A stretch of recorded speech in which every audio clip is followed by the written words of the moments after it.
నమస్కారం news vision కు స్వాగతం. ముందుగా ముఖ్యాంశాలు.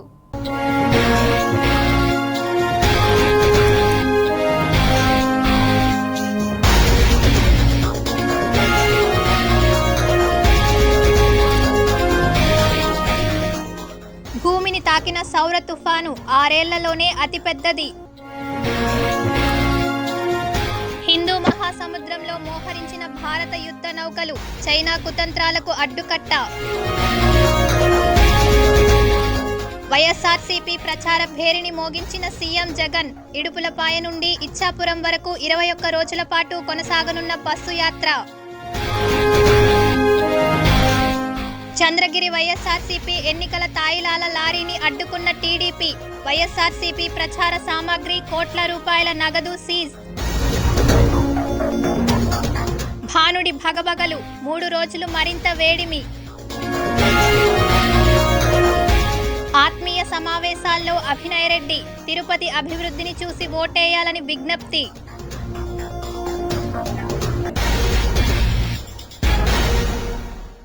ఇక వార్తల్లోని వివరాలు చూద్దాం.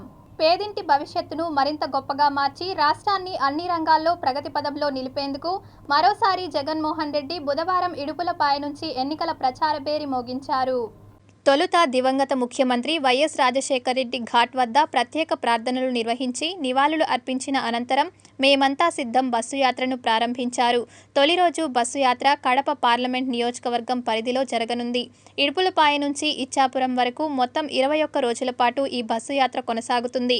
పార్టీ శ్రేణులను ఎన్నికలకు సిద్ధం చేస్తూ సిద్ధం సభలు నిర్వహించిన 4 పార్లమెంట్ నియోజకవర్గాలు మినహా మిగతా పార్లమెంట్ స్థానాల పరిధిలో బస్సు యాత్రను నిర్వహించనున్నారు.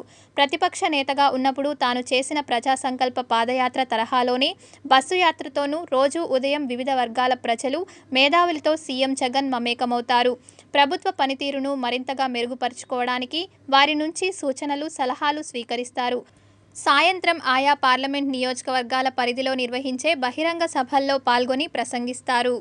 తిరుపతిలో తలపండిన రాజకీయ నాయకులు చేయలేని అభివృద్ధిని తాను చేసి చూపానని, తన అభ్యర్థిత్వాన్ని బలపరిస్తే రాష్ట్రంలోనే తిరుపతి నగరాన్ని ప్రథమ స్థానానికి తీసుకువెళ్లేందుకు కృషి చేస్తానని వైఎస్ఆర్సీపీ ఎమ్మెల్యే అభ్యర్థి భూమన అభినయ్ రెడ్డి ఆకాంక్షించారు. తిరుపతి సామవాయి రోడ్డు మార్గంలోని ఓ నివాసంలో ఏర్పాటు చేసిన మహిళల ఆత్మీయ సమావేశానికి ముఖ్య అతిథిగా డిప్యూటీ మేయర్, ఎమ్మెల్యే అభ్యర్థి విచ్చేసి మహిళలను ఉద్దేశించి మాట్లాడారు. తనను 4వ డివిజన్ ప్రజలు ఎంతగానో అభిమానించి ఆదరించారని, ఈ డివిజన్ నుండే నా రాజకీయ ప్రస్థానం ప్రారంభమైందని, కార్పొరేటర్ స్థాయి నుండి డిప్యూటీ మేయర్గా, ఇప్పుడు ఎమ్మెల్యే అభ్యర్థిగా ఎన్నికల బరిలో ఉన్నానని, మీ అందరి విలువైన ఓటు ఎంతో అమూల్యమైందని, అభివృద్ధి చేసే తనకు ఓటు వేయాలని మహిళలకు విజ్ఞప్తి చేశారు.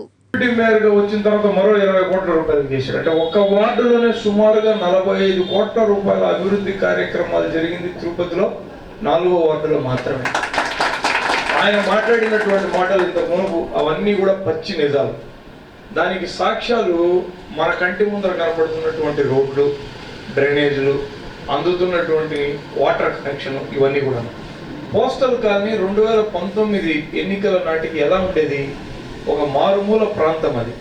దాంట్లో ఉన్నటువంటి వాళ్లకు రోడ్డు సౌకర్యాలు లేకుండా గుంతల రోడ్లతో, మట్టి రోడ్లతో తిరిగేవాళ్ళు. ఈ రోజు నాకు కోస్టల్ కాలనీలో ఉన్నటువంటి 98% రోడ్లన్నీ కూడా పూర్తయినాయి. అది నా వార్డుకు సంబంధించినటువంటిదే. ఇక యూపీహెచ్ వాడకి సంబంధించినటువంటి సంక్షేమ పథకాలు అందేటటువంటి తీరు కానీ, అక్కడ వేసినటువంటి రోడ్లు కానీ, ఇవన్నీ కూడా 4వ వార్డుకు నేను కార్పొరేటర్ అయిన తర్వాత జరిగినటువంటి పనులే. ఇంకా చింతల చేను తాను పుట్టి పెరిగినటువంటి ఊరికి రుణం తీర్చుకునే విధంగా అసలు మాస్టర్ ప్లాన్ రోడ్లను వేయాలనుకున్నటువంటి ఆలోచన చేసినప్పుడు మొదట మాకు కనపడినటువంటి రోడ్డు సామవాయి రోడ్డే. అరే, బస్ స్టాండ్కు ఈ ఊరు కేవలం కూతవేటు దూరంలో ఉంటుంది. 45 ఏళ్లుగా ఈ ఊరిని పట్టించుకున్నటువంటి నాదుడే లేడు. ఈ వార్డులో నన్ను ఏకగ్రీవంగా గెలిపించినందుకు నేను, ఇదే ప్రాంతంలో పుట్టినందుకు తను, ఇద్దరం రుణం తీర్చుకోగలిగినాము. ఈ రోడ్డుని నేరుగా ఈ ప్రాంతాన్నంతా కూడా ప్రధానమైనటువంటి నగరంతో అనుసంధానం చేసేటట్టుగా. పవిత్ర పుణ్యక్షేత్రమైన తిరుపతిలో ప్రజాస్వామ్యాన్ని పరిరక్షించాలంటే ప్రజలు కూటమిని బలపరచాలని టీడీపీ, జనసేన, బీజేపీ అభ్యర్థి ఆరణి శ్రీనివాసులు కోరారు. తిరుపతిలో టీడీపీ, జనసేన, బీజేపీ ఉమ్మడి అభ్యర్థి ఆరణి శ్రీనివాసులు బుధవారం నుంచి ఎన్నికల ప్రచారం ప్రారంభించారు. స్థానిక కపిలేశ్వర స్వామి ఆలయం, జీవలింగేశ్వర స్వామి ఆలయంలో ప్రత్యేక పూజలు చేసి ఎన్నికల ప్రచారాన్ని ప్రారంభించారు.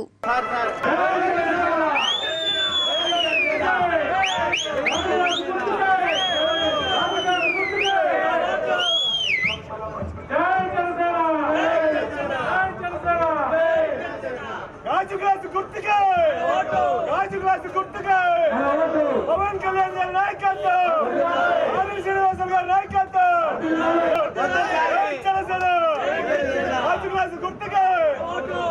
తిరుపతి పట్టణాన్ని ముఖ్యంగా జీవకోన అభివృద్ధిని నేను ఏమి చేయాలనేది నాకు ఒక ఆలోచన వచ్చింది. గత 10 రోజులుగా ఈ ఏరియాలో ఈ ప్రాంతంలో కూడా తిరిగాను. కొన్ని రోజులకు ముందు 30 ఏళ్లకు ముందు కూడా ఇక్కడ అన్ని వసతులు కూడా కల్పించాను. స్టార్టింగ్లో నేను ఒక్కటే చెప్తున్నా, ఈ ప్రభుత్వం 5 సంవత్సరాల్లో వైసీపీ ప్రభుత్వం వచ్చిన తర్వాత ఇక్కడ ఉన్న ఎమ్మెల్యే భూమున కరుణాకర్ రెడ్డి వాళ్ళ కుమారుడు మున్సిపల్ వైస్ చైర్మన్ చైర్మన్గా కూడా రెండు అధికారాలని చట్టాన్ని చేతిలో తీసుకొని ఏమి అభివృద్ధి చేశారు అనేసి కూడా నేను ఈ సందర్భంగా వాళ్ళని నిలదీస్తున్నా. రాత్రికి రాత్రి ఇళ్లలో నివసిస్తున్న ప్రజలను భయాందోళనలు చేసి ఇంట్లో సామాన్లతో కూడా జేసీబీలు పెట్టి కూలగొట్టి టీడీఆర్ బాండ్లు ఇప్పిస్తానని ఆశ చూపించి టీడీఆర్ బాండ్లు ఇవ్వక వాళ్ళ రోడ్లంతా కూడా వాళ్ళ స్వలాభానికి మున్సిపల్ ఫండ్స్లో నుంచి కూడా వేపించి అది కూడా అప్రూవల్ లేకుండా వేశారనేసి కూడా నేను ఈ సందర్భంగా మున్సిపల్ అప్రూవల్ లేకుండా కూడా ఈ 2 రోడ్లు వేశారనేసి కూడా నేను ఈ సందర్భంగా తెలియజేస్తున్నాను. జంగాలపల్లి తనకు ఎప్పటికీ శత్రువేనని, ఆయన తనను సోదరి అంటే చెల్లెలు అవుతానా అని ప్రశ్నించారు. తనపై తప్పుడు కేసులు పెట్టి బ్లాక్మెయిల్ రాజకీయాలు చేస్తే మర్చిపోతానా అని మాజీ ఎమ్మెల్యే సుగుణమ్మ ప్రశ్నించారు. తిరుపతిలోని మాజీ ఎమ్మెల్యే సుగుణమ్మ నివాసంలో ఏర్పాటు చేసిన విలేకరుల సమావేశంలో ఆమె మాట్లాడారు. అధిష్టానం నుంచి కలిసి పనిచేయాలనే ఆదేశాలు తమకు లేదని, అయినప్పటికీ తాము ఎన్నికలకు సిద్ధంగా ఉన్నామని తెలిపారు. అయితే అధిష్టానం ప్రజల మనోగతాన్ని పరిగణలోకి తీసుకోవాలని, ఎన్నికలకు దూరంగా ఉండాలనే ఆలోచనలో ప్రజలు క్యాడర్ ఉన్న విషయాన్ని గుర్తించాలని ఆమె కోరారు. అంతకుముందు ఐటీడీపీ విభాగం నూతన కమిటీని ఏర్పాటు చేసి వారికి నియామక పత్రాలను సుగుణమ్మ అందజేశారు. తిరుపతి నగర అభ్యర్థిగా చిత్తూరులో వైకాపాలో ప్రజెంట్ ఎమ్మెల్యేగా ఉన్నటువంటి అభ్యర్థిని తీసుకొచ్చి తిరుపతి నగర జనసేన అభ్యర్థిగా కూటమి అభ్యర్థిగా తీసుకొస్తే తిరుపతి నగర ప్రజలు మనోభావాలు ఏ విధంగా ఉంటాయి, నాయకులే కాదు ఈరోజు తిరుపతి నగర ప్రజల మనోభావాలు ఏ విధంగా ఆల్రెడీ మనం 5 సంవత్సరాల నుంచి కూడా తిరుపతి నగర ప్రజలు మనసు చంపుకొని ఏ ఎలక్షన్ జరిగినా తిరుపతి నగరంలో మనం తెలుగుదేశం పార్టీ బాధలు పడినటువంటి నాయకులం. మనమంతా కూడా ఉప ఎన్నిక తీసుకోండి, మనల్ని ఓటేయనిచ్చారా? మన తిరుపతి నగర ప్రజల్ని ఓటేయనిచ్చారా? ఎక్కడెక్కడి నుంచో తీసుకొచ్చి బస్సులుగా తీర్థయాత్ర మాదిరిగా తిరుపతి నగరంలో దింపి వాళ్ళతో ఓట్లు వేయించుకొని మన ఓటు హక్కును హరించి సిగ్గుతో తల వంచుకునే విధంగా అర్థం చేసుకొని పరిగణనలోకి తీసుకొని తప్పకుండా అభ్యర్థిని అయితే నియమించి ఉండాలి. ఇప్పటికే తప్పైతే జరిగిపోయింది, తెలుగుదేశం లేకుండా పోవడం, మరి ఎవరో అభ్యర్థిని తీసుకొచ్చి ఇక్కడ జనసేన అభ్యర్థిగా నిలబెట్టడం, ఇవన్నీ కూడా తప్పిదాలు అయితే జరిగిపోయాయి.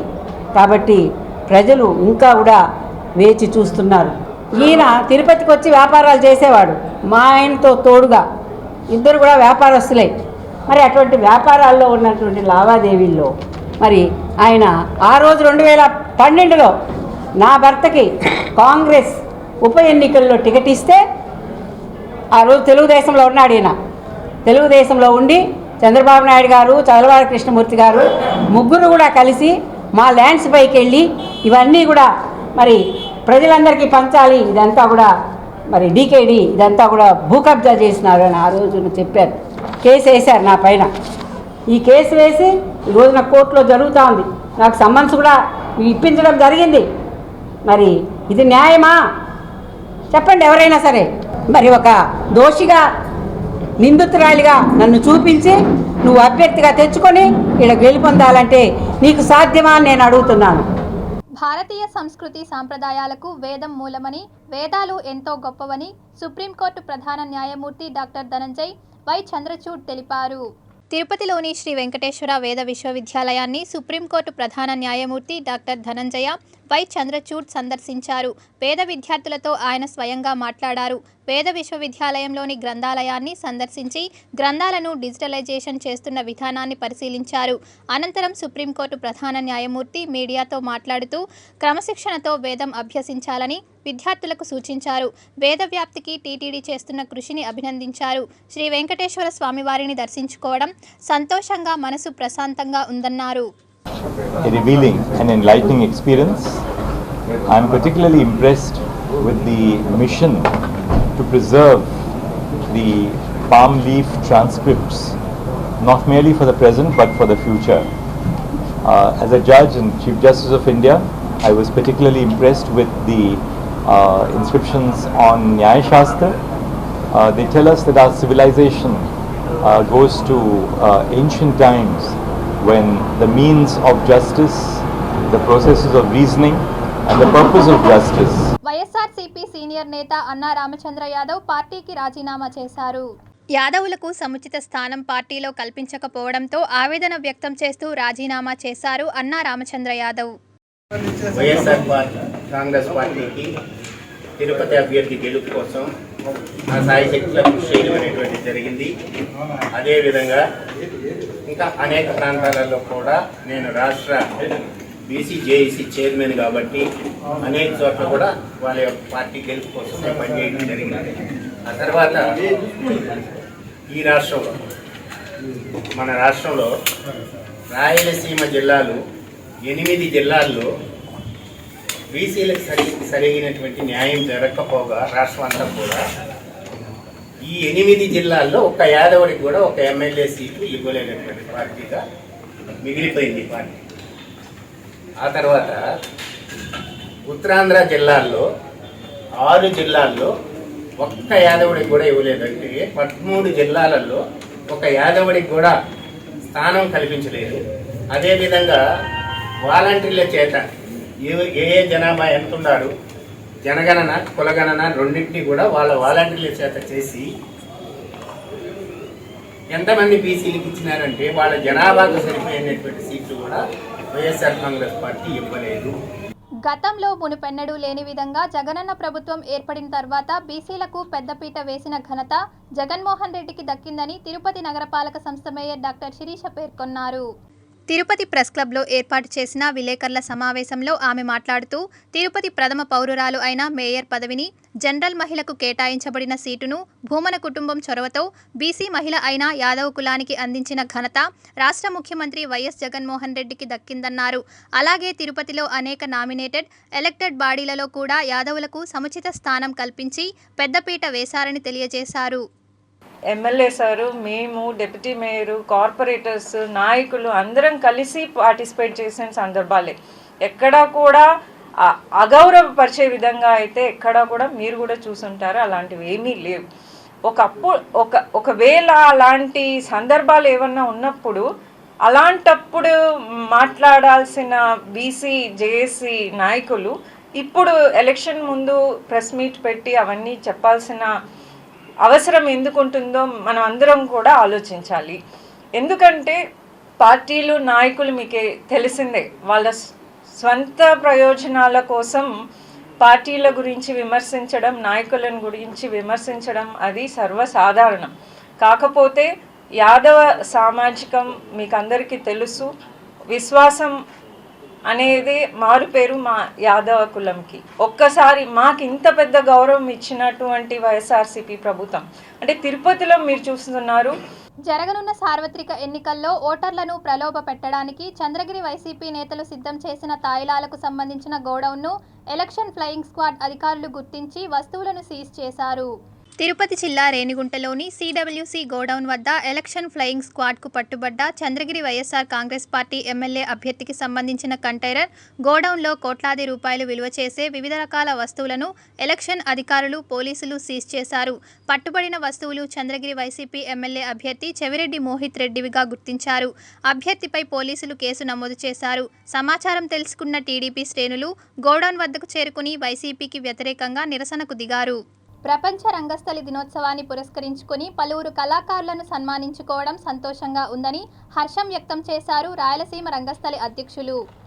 తిరుపతిలోని ఓ ప్రైవేట్ హోటల్లో ఏర్పాటు చేసిన సమావేశంలో నాటక ప్రసిద్ధిగాంచిన కళాకారులను గుర్తించి వారిని సత్కరించుకోవడం సంతోషంగా ఉందని అన్నారు రాయలసీమ రంగస్థలి అధ్యక్షులు గుడ్డాల గోపీనాథ్ రెడ్డి. ప్రపంచ రంగస్థలి దినోత్సవం, ఈ రంగస్థల దినోత్సవాన్ని తిరుపతిలో కళాకారులు వైభవంగా జరుపుకుంటున్నాం. ప్రపంచమంతా ఈరోజు ప్రపంచ రంగస్థల దినోత్సవం వేడుకలు వైభవంగా జరుపుకుంటున్నాం. దానిలో భాగంగానే తిరుపతిలో రాయలసీమ రంగస్థలి ఆధ్వర్యంలో కళాకారులు సమన్వయంతో ఈరోజు రంగస్థల దినోత్సవం జరుపుకుంటున్నాము. ఈరోజు ప్రముఖ కళాకారులు వెంకటయ్య గారు అలాగే కోటేశ్వరరావు గారిని ఈరోజు సన్మానించుకుంటున్నాం. ప్రపంచ రంగస్థల దినోత్సవం, మన ఇల్లు కూడా రంగస్థలమే. ప్రతి ఒక్కరూ నటులే ఇంట్లో ఉండేవాళ్ళు.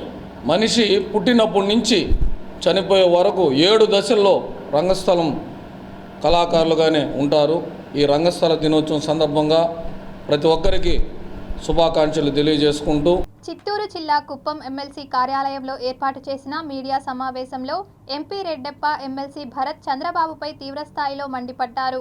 రాబోయే ఎన్నికల్లో కుప్పంలో చంద్రబాబును ఓడిస్తాం, కుప్పం ప్రజలకే మొట్టమొదటగా నీరు ఇస్తామని ప్రకటించారు. మీ కులస్తులే, నువ్వు ఎమ్మెల్యే కొండాలి, మీ కులస్తులే వచ్చి మళ్ళీ మమ్మల్ని ఓటు అడగలం. మీ ఇంతకాలం 35 ఏళ్ళు ఓటేసి గెలిపించారు, మమ్మల్ని ఎవరిని పెట్టుకోలేదు. వాళ్ళు కూడా అడుగుతున్నారు, సమాధానం చెప్పాలి కదా. ఆఫీస్ ఇన్ఛార్జ్ కూడా వాళ్ళే. నువ్వు ఎవరిని పెట్టుకున్నావు, బీసీలు ఎవరిని పెట్టుకున్నావు, బీసీలు నీ కులస్తులే తెచ్చి మళ్ళీ లీడర్లుగా పెట్టుకున్నావు. నువ్వు వాళ్ళు పోతా ఉంటే ఓట్లు తిరుగుతూ ఉన్నారు.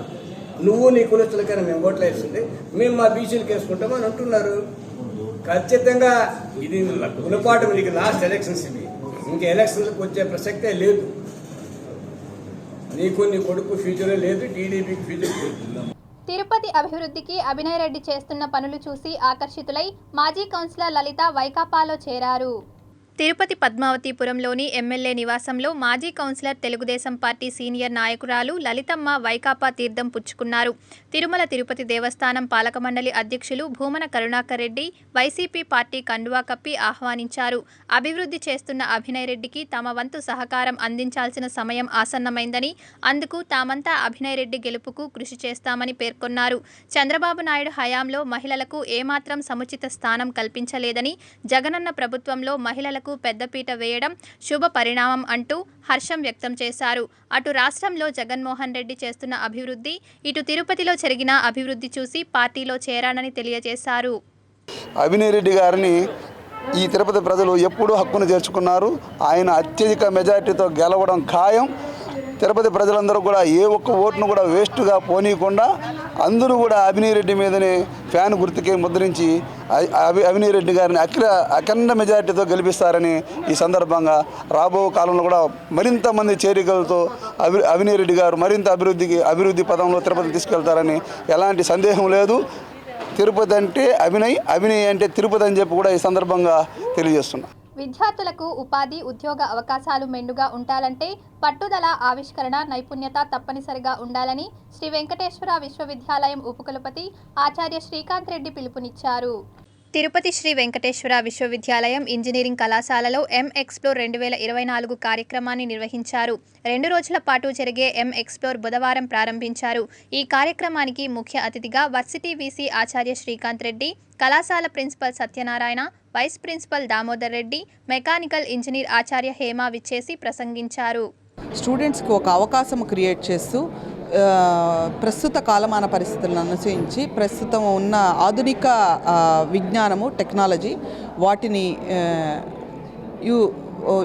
ఉపయోగించుకోవడానికి వీళ్ళని మోటివేట్ చేస్తున్నాము ఈ ఈవెంట్లోంచి.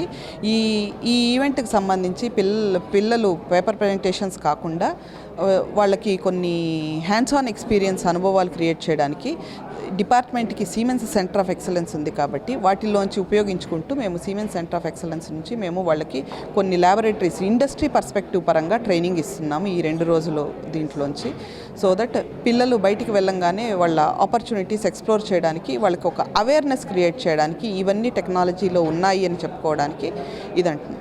శ్రీ పద్మావతి మహిళా విశ్వవిద్యాలయంలోని తెలుగు అధ్యయన శాఖ ఆధ్వర్యంలో ఏర్పాటు చేసిన సదస్సుకు ముఖ్య అతిథిగా కేంద్ర సాహిత్య పురస్కార అవార్డు గ్రహీత జిల్లెల బాలాజీ విచ్చేసి విద్యార్థులను ఉద్దేశించి మాట్లాడారు. సమాజంలో అనేక రంగాలలో మహిళలు వివిధ సమస్యలు ఎదుర్కొంటున్నారని, వాటన్నింటినీ ధైర్యంగా ఎదుర్కొన్నప్పుడే స్త్రీలు సమాజంలో రాణించగలరని వారు తెలిపారు. స్త్రీల సాహిత్యం పట్ల, స్త్రీల వ్యక్తిత్వం పట్ల, స్త్రీల స్థితిగతుల పట్ల సమాజంలో జరుగుతూ ఉన్నటువంటి విషయాలని ప్రధాన కేంద్ర బిందువుగా చేసుకొని నడుపుతూ ఉన్నటువంటి సదస్సు. ఈ సదస్సు ద్వారా స్త్రీలలో ఒక రకమైనటువంటి చైతన్యాన్ని నింపడం, ఆ చైతన్యం ద్వారా ప్రజల్లో మార్పు తీసుకురావడం, దాని ద్వారా ప్రతి ఒక్క స్త్రీ కూడా తను ఏం చేయాలి అనేటటువంటి ఆలోచనతో తన కర్తవ్యాన్ని తను నిలబెట్టుకునేటటువంటి ప్రయత్నం చేయడం అనే ఉద్దేశంతో జరుపుకుంటూ ఉన్నటువంటి కార్యక్రమం. వేసవి కాలంలో బస్సు ప్రయాణం అంటేనే ప్రయాణికులు భయపడిపోతున్నారు. రోజు రోజుకు ఉష్ణోగ్రత పెరిగిపోతున్న తరుణంలో వేసవిలో బస్సు ప్రయాణం అంటే విస్తుపోతున్నారు ప్రయాణికులు.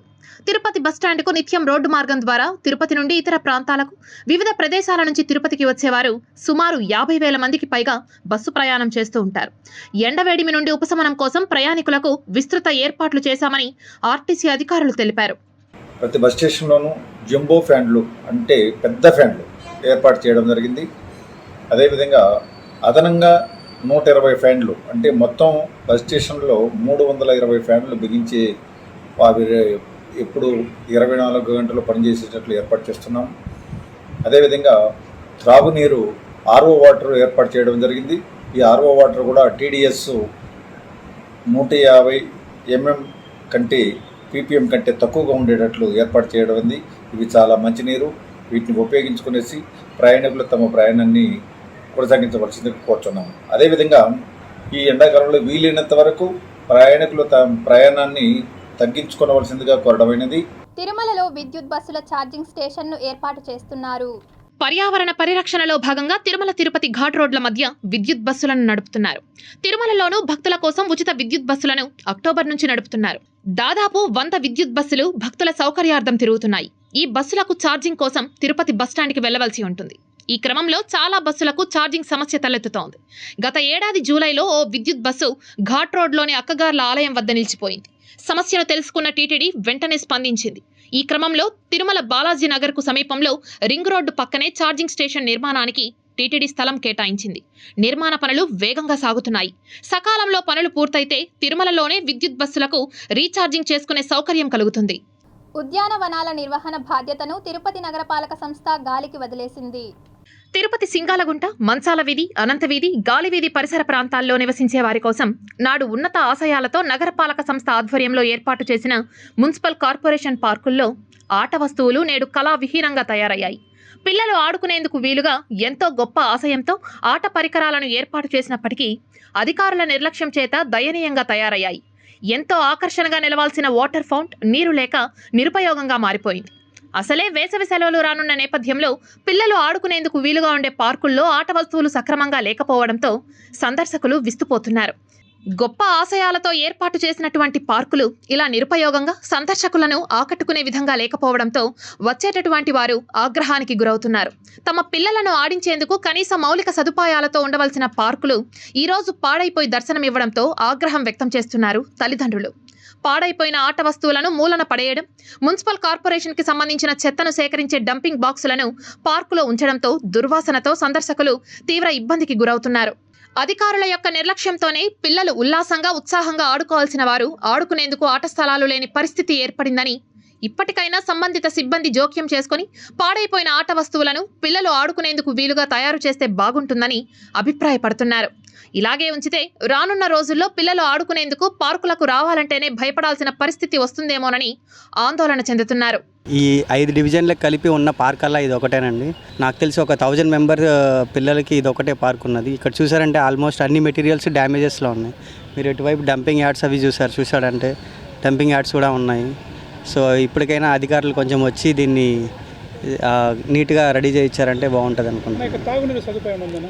వాటర్ ఫెసిలిటీ బాగాలేదు సార్. చూసుకోండి సార్, మీరు ఇక్కడ చూసారంటే వెనక వాటర్ ఫెసిలిటీ బాగాలేదు. తర్వాత ఆ షింక్ కూడా చాలా డ్యామేజ్లో ఉన్నది. వాకింగ్ ట్రాక్ అయితే వేసారు కానీ యూస్బుల్లో లేదు సార్. తర్వాత వచ్చి మీరు ఈవినింగ్ చూసారనుకుంటే ఆల్మోస్ట్ 7 o'clock కల్లా క్లోజ్ చేస్తారు. ఈ పార్క్ చాలా ఎర్లీగా క్లోజ్ చేస్తారు. పిల్లలు ఆ టైంలోనే కదా ఆడుకోవడానికి వస్తారు. ఆ టైంని కూడా కొంచెం పొడిగిస్తే బాగుంటుంది. ఏపీలో ఎండలు మండుతున్నాయి. తెల్లవారుజామునే సూర్యుడు సెగలు గక్కుతున్నాడు. బానుడి భగభగలకు ఉదయం 9 గంటలకే మాడు బద్దలవుతోంది. బయటకు రావాలంటేనే జనం ఆలోచించాల్సిన పరిస్థితి. దంచికొడుతున్న ఎండలు రాబోయే 3 రోజులు మరింత పెరుగుతాయని వాతావరణ శాఖ హెచ్చరిస్తోంది. నేటి నుంచి 3 రోజుల పాటు రాష్ట్రంలో ఎండలు మరింత పెరగనున్నాయి. దీంతో వివిధ జిల్లాలకు అలర్ట్ జారీ చేసింది వాతావరణ శాఖ. ఈ జిల్లాల్లో విపరీతమైన ఎండలు ఉంటాయని, ఉష్ణోగ్రతలు 45 డిగ్రీలకు పెరగవచ్చునని చిత్తూరు, కడప, కర్నూలు, అనంతపురంలో నేడు ఆరెంజ్ అలర్ట్ జారీ చేశారు వాతావరణ శాఖ అధికారులు. ఇక రేపు వేడిగాలులు కొనసాగుతాయని, తూర్పు, దక్షిణ జిల్లాల్లో ఎండల తీవ్రత ఎక్కువగా ఉంటుందని వాతావరణ శాఖ చెప్పింది. వచ్చే 5 రోజుల్లో గరిష్ట ఉష్ణోగ్రతలు 2 నుంచి 3 డిగ్రీలు పెరిగే అవకాశం ఉందని హెచ్చరిస్తున్నారు. మధ్యాహ్నం గరిష్ట ఉష్ణోగ్రతలు నమోదవుతున్నాయి. సర్కారు వారి ఎర్రచందనం కొనేవారు లేక వెలవెలబోతోంది. ధర ఎక్కువగా నిర్ణయించడంతో టెండర్దారులు ముందుకు రావడం లేదన్న వాదన వినిపిస్తోంది. దీంతో అరుదైన వృక్ష సంపద గోడౌన్లలో మగ్గుతోంది. ప్రపంచంలోనే అరుదైన విలువైన ఎర్రచందనం సంపదకు గిరాకీ తగ్గిందా, లేక టెండర్దారులు సిండికేట్గా ఏర్పడి ఎర్ర బంగారం ధరను తగ్గించి అంతర్జాతీయ మార్కెట్లో ఎక్కువగా క్యాష్ చేసుకోవాలని చూస్తున్నారా అన్నది అర్థం కాని పరిస్థితి. కేంద్రం అనుమతితో ఏపీ సర్కార్ 3 సార్లు వేలం వేసిన 300 టన్నులు కూడా అమ్ముడుపోని పరిస్థితి. చైనాలో ఆర్థిక సంక్షోభమే ఇందుకు కారణమని అధికారులు చెబుతుండగా అసలు దీని వెనుక ఉన్న కారణమేమిటో తెలియడం లేదు. గత ఏడాది రాష్ట్ర అటవీ శాఖ వేలం వేసిన ఎర్రచందనానికి డిమాండ్ లేకుండా పోయింది. 2 సార్లు టెండర్ పిలిచినా ప్రభుత్వం నిర్ణయించిన ధరకు కొనుగోలు చేయడానికి టెండర్దారులు ఆసక్తి చూపలేదు. సహజంగా భారత్లో ఎర్రచందనం వేలంలో చైనాకు చెందిన 10 నుంచి 15 మంది వ్యాపారస్తులు పాల్గొంటారు. అటవీ శాఖ పెట్టిన వేలంలో టన్ను ఎర్రచందనం ధర 70 లక్షల రూపాయలుగా నిర్ణయించింది. కానీ ఎక్కువ మంది టెండర్దారులు 50 లక్షలకు మించి బిడ్లు వేయలేదు. టెండర్ రేటుకు బిడ్లు వేసిన ఒకరిద్దరు వ్యాపారులు వేలానికి పెట్టిన సరుకులో 300 టన్నులు కూడా కొనుగోలు చేయలేదని చెబుతున్నారు. 2019 నుంచి ఇప్పటి వరకు 5,500 మెట్రిక్ టన్నుల ఎర్రచందనాన్ని అటవీశాఖ అధికారులు స్వాధీనం చేసుకున్నారు. ఈ మొత్తం అమ్మకానికి కేంద్ర ప్రభుత్వం అనుమతినిచ్చింది. దీంతో గత ఏడాది 500 టన్నులు వేలం వేశారు. ఇంకా 5,000 టన్నులు అలాగే ఉంది. ఈ ఏడాది 400 నుంచి 500 టన్నుల చొప్పున లాట్ల వారీగా 2 సార్లు ఆన్లైన్ టెండర్లు పిలిచినా తక్కువ కోట్ చేస్తూ బిడ్లు వచ్చాయి. అందులో అనుకున్న ధరకు కాస్త అటు ఇటుగా ఉన్న బిడ్లను మాత్రమే ఖరారు చేశారు. మిగతా లాట్ల వేలాన్ని నిలుపుదల చేసినట్లుగా తెలిసింది. 2016 నుంచి 2019 మధ్య టన్ను 55 లక్షల రూపాయలుగా ఉండగా ఆ తర్వాత వ్యాపారులే 70 నుంచి 75 లక్షలకు పెంచారని అధికారులు చెబుతున్నారు. గతంలో గరిష్టంగా అమ్ముడుపోయిన ధరనే ఇప్పుడు టెండర్ రేటుగా నిర్ణయించడం వల్ల వ్యాపారులు ముందుకు రావడం లేదు. చైనా ఆర్థిక సంక్షోభంలో ఉండడం వల్ల విలాసవంతమైన భవన నిర్మాణాలు, సామగ్రి వినియోగం తగ్గడంతో ఎర్రచందనానికి డిమాండ్ కూడా తగ్గిందని అధికారులు భావిస్తున్నారు. ఇతర దేశాల్లో ఎర్రచందనానికి డిమాండ్ ఉన్నా ఇక్కడి ఎర్రచందనం కొనుగోలుకు ఎవరూ టెండర్లు దాఖలు చేయట్లేదు.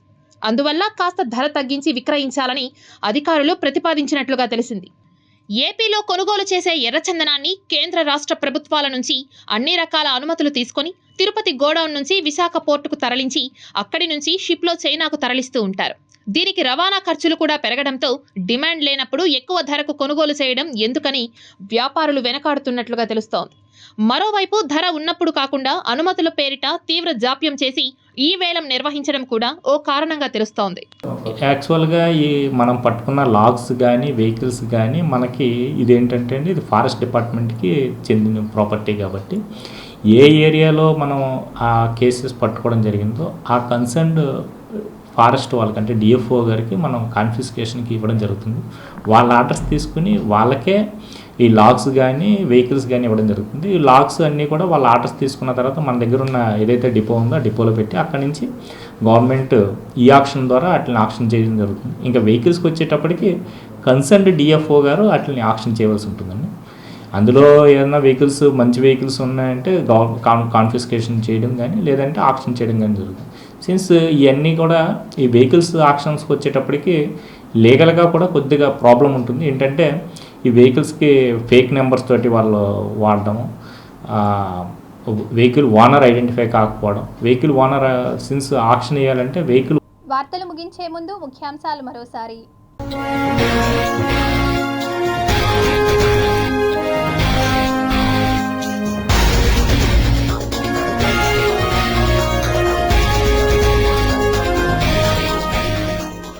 భూమిని తాకిన సౌర తుఫాను 6 ఏళ్లలోనే అతిపెద్దది. హిందూ మహాసముద్రంలో మోహరించిన భారత యుద్ధ నౌకలు, చైనా కుతంత్రాలకు అడ్డుకట్ట. వైఎస్ఆర్సీపీ ప్రచార భేరిని మోగించిన సీఎం జగన్. ఇడుపులపాయ నుండి ఇచ్చాపురం వరకు 21 రోజుల పాటు కొనసాగనున్న బస్సు యాత్ర. చంద్రగిరి వైఎస్ఆర్సీపీ ఎన్నికల తాయిలాల లారీని అడ్డుకున్న టీడీపీ. వైఎస్ఆర్సీపీ ప్రచార సామాగ్రి, కోట్ల రూపాయల నగదు సీజ్.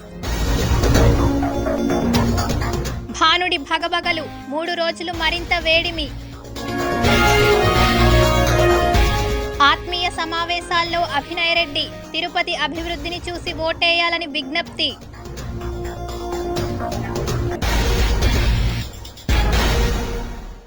ఈ వార్తలు ఇంతటితో సమాప్తం. సమగ్ర సమాచారంతో న్యూస్ విషన్లో మళ్ళీ కలుద్దాం. అంతవరకు సెలవు. నమస్కారం.